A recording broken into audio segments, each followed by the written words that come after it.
So I'm Alessandra Genualdo. I'm an illustrator and a painter based in East London. I've been teaching the illustration show course for the past 7 years now, I think.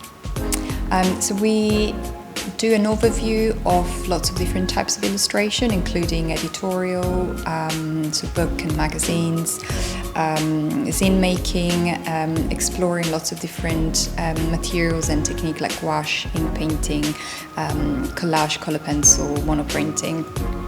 Yeah, I mean, what I always tell my students is to focus on their unique and individual perception of what surrounds them, starting from there to start thinking of ways to translate that into images, as well as starting to identify what their sources of inspirations are in terms of, just what surrounds them, what goes on in the world, other art forms, not necessarily in illustration, but all sorts of different forms of art.